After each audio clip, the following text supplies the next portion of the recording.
I'm good. How are you doing today? Excellent. Nice to meet you. Nice meeting you as well. Where are you coming out of? I'm currently located in Charlotte, North Carolina, but Okay. originally I'm from Poland. Okay. Excellent. Well, I'm in the center of the country. I'm in Kansas City, Missouri. Oh, nice. So, but it's great to meet you. And I want to begin our conversation. Your very interesting journey as an engineer, helping other engineers, being a coach. I want to know, how did you survive the last 3.5 years living through the pandemic? How did you get through it? And how has it changed you? In reality, the pandemic has been a good thing for me because I was really afraid to launch into my coaching business, having a regular steady 9 to 5. And I thought I'll be missing out on the water cooler conversations and just connecting with people. And then pandemic came and we all had to work from home. And all of a sudden I realized, well, it's now or never to take that leap and become an actual coach and have my own business because I'm stuck in my house anyway. Yeah. So it accelerated that move that I've been planning for quite some time.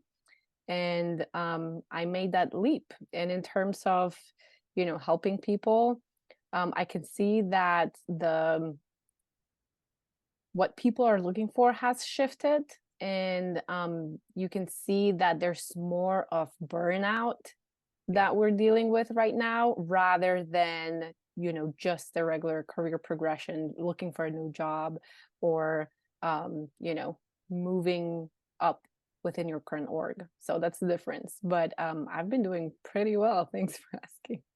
So were you afraid in the beginning? I mean, that's a big deal when you're going into some uncertain global pandemic that none of us have ever lived through, and you decide to start a whole new business plan. Were you afraid, or were you just like, let's just see what happens?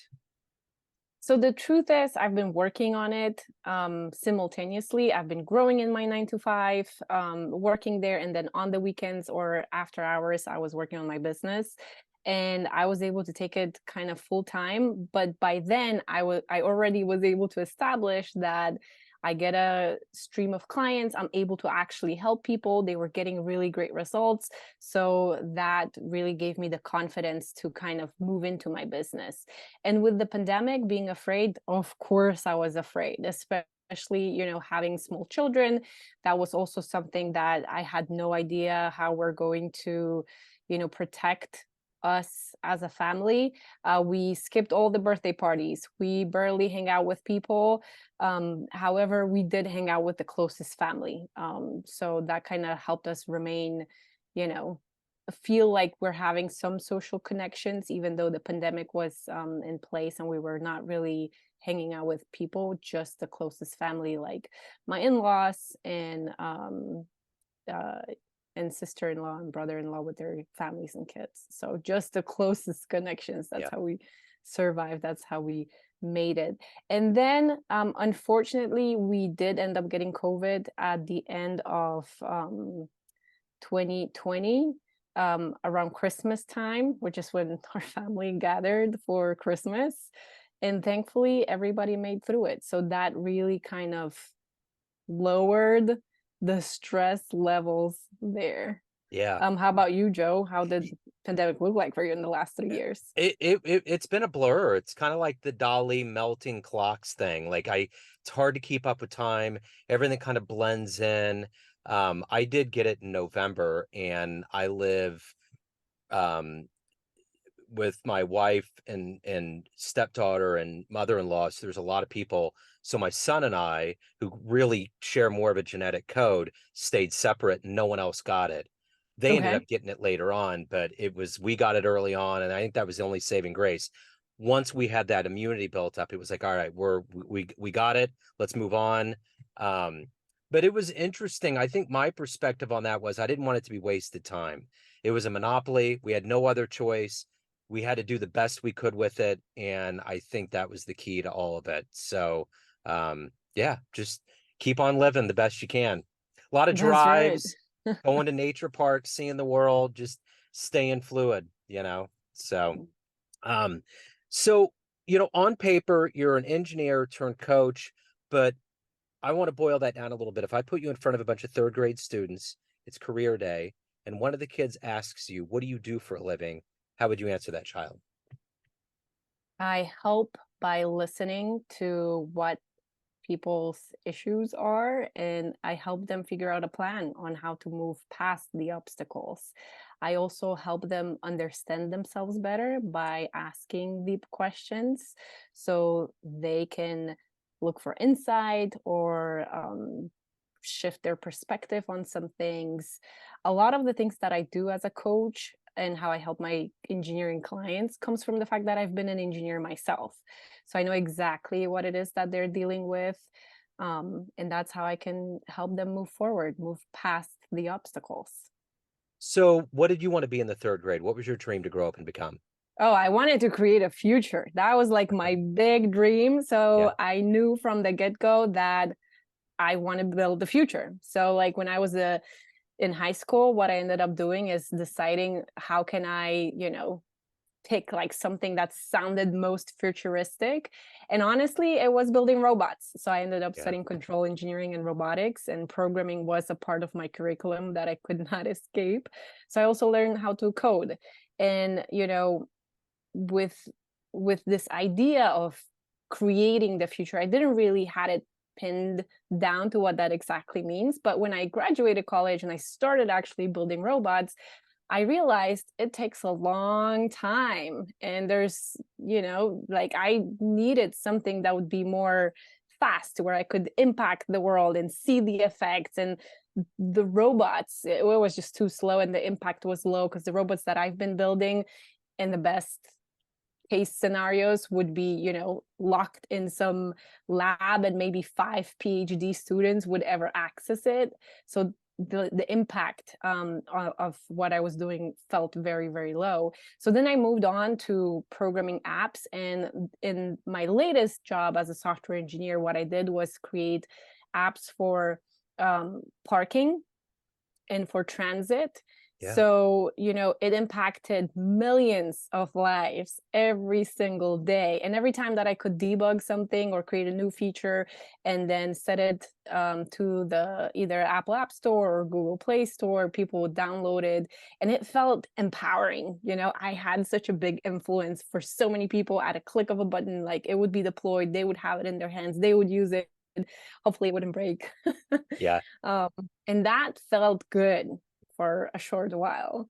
But then what happened was, in that situation, I experienced postpartum depression and burnout. As a new parent, shortly before pandemic in 2018, I was very oblivious to like what happens to a person when they become a parent. And so as I was going through those transitions, those changes myself and experiencing the burnout, I realized that I could create the future by impacting people, right? In working through my own issues with a therapist in like talk therapy, I realized that just talking to someone can have a massive effect on that person if they choose to switch their perspective and apply what it is that it's being shared with them. And so now I create the future by helping the people that I help with through my coaching. So tell me where you were born and raised and how these seeds of engineering became who you are today.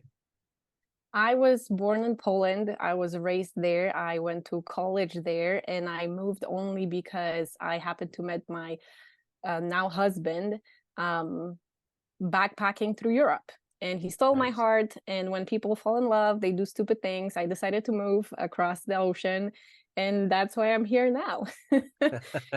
That's how me moving to the States looked like. But when it comes to the engineering, I always loved math, and I always liked solving problems. And it felt like engineering was just a natural path to doing more of that, even though I hated physics. I'm not gonna lie. I was terrified of physics. I didn't fully get it at the very beginning.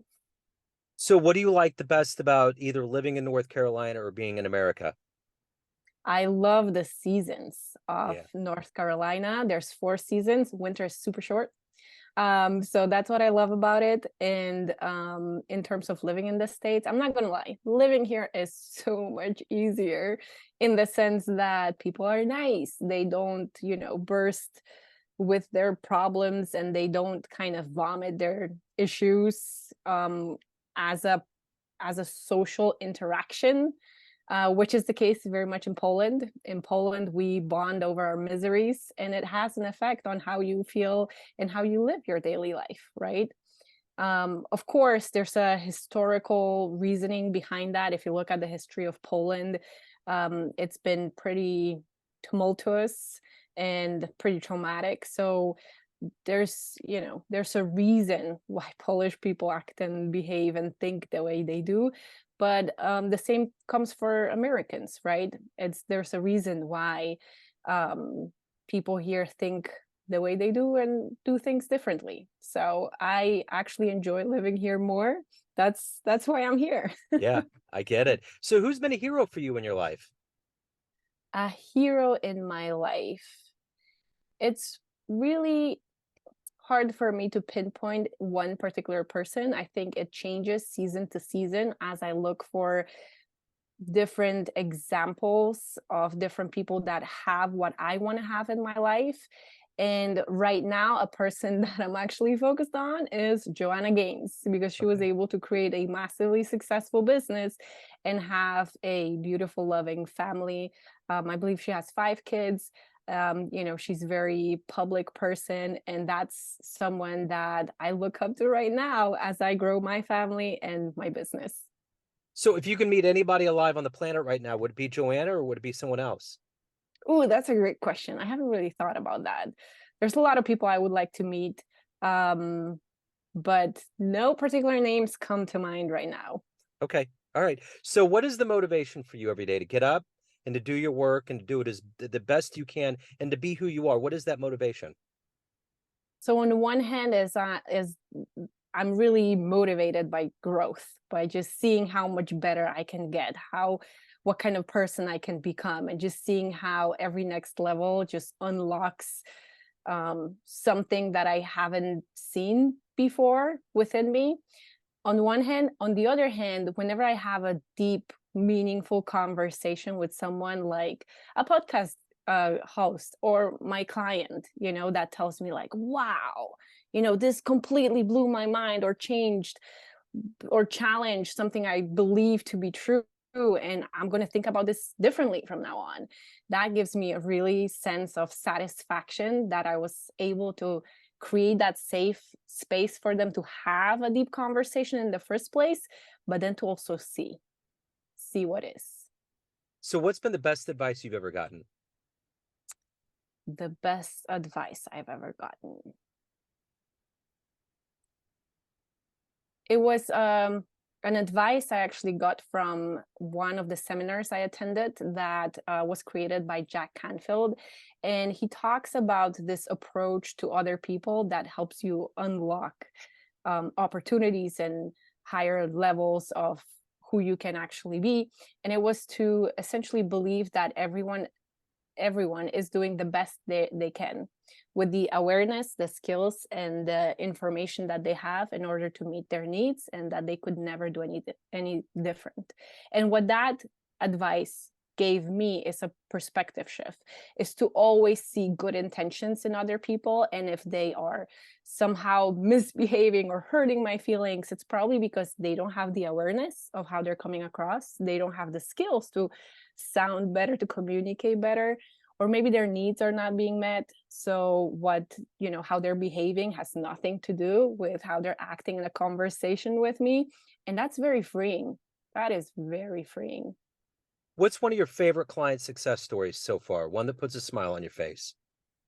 Oh, there's so many. I've had clients who came to me, worked with me, and doubled their salaries, got a skip level promotions, get past the imposter syndrome, or realize that they're in a toxic environment, and we build their confidence in order to move on to a different work environment, which was much more aligned with their values and what they cared about. In the most recent cases, there's this CTO I've been working with, and in his case, we've been working on planning his exit strategy from the current startup that he's building so that he can focus on his next venture. And as a typical engineer, it was really difficult for him to communicate about his own needs. He was really strong in the engineering department and creating the product that the company was, you know, that the company created. And he wasn't really clear, like, how do I exit? How do I make that move? Where do I go from here? What do I want to do next? So that's something that I've been working on most recently. So let's say you have a dream tonight, you run into a 20-year-old version of yourself, and you could give that young version of you a piece of advice based on the wisdom you've gained in your life so far. What advice would you give your younger self? Honestly, do neurofeedback training sooner. Yeah. It's something that I just discovered recently, and it's been a total game changer in how I take in the world and how I react to it. And right now I recommend it to all my clients because it really helps with the hardware of the brain. So if you could compare coaching or define coaching as updates to the software, to your internal mental programming, the neurofeedback is the hardware part where you can really tweak some things and optimize for much better performance in your life, which is amazing for Yeah. both just living, handling life, parenting, relationships, for everything. So I highly would recommend that to myself much sooner. Yeah, for sure. So what has been one of the most impressive engineering feats of, say, the 20th century, or that you've witnessed in your life that you always admire? I think that the AI boom right now is just incredible. And part of it is, as someone who studied robotics, I've had classes on artificial intelligence. And I remember it clear as day, my professor saying that artificial intelligence has been the biggest disappointment of the 20th century, of the 21st century, right? And now what we're seeing is the power that it unlocks in how productive we can be, the questions that we ask, how we communicate, how we can improve our lives with AI. It's just phenomenal. So Yeah. I'm glad I've lived to see it, Yeah. especially, because of that comment. So everyone has a perception of you, family, friends, clients, colleagues, but you are ultimately in control. What's your perception of you? Who do you think you are? At this point in time, I would say that I'm a go-getter, that I'm a mother, wife, and a businesswoman. I'm a coach who creates safe space for my clients to help them see. And I would say that I'm a lighthouse because I help people see the way. That's who I So am right now. yeah. Oh, okay. All right. So if anyone wants to reach out to you, hire you, learn more about you, where do they go? How do they do that?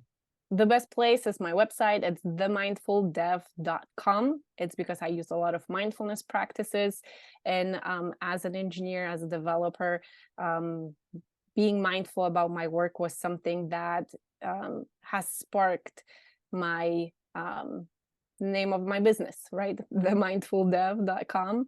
The best place, actually, as you notice scrolling through the main page, is to click on the case study. So the case study walks people through the process that I use with my coaching clients to show them how they can use that same process, whether they work with me or they want to figure it out on their own, how to use it to unlock the next level in their career.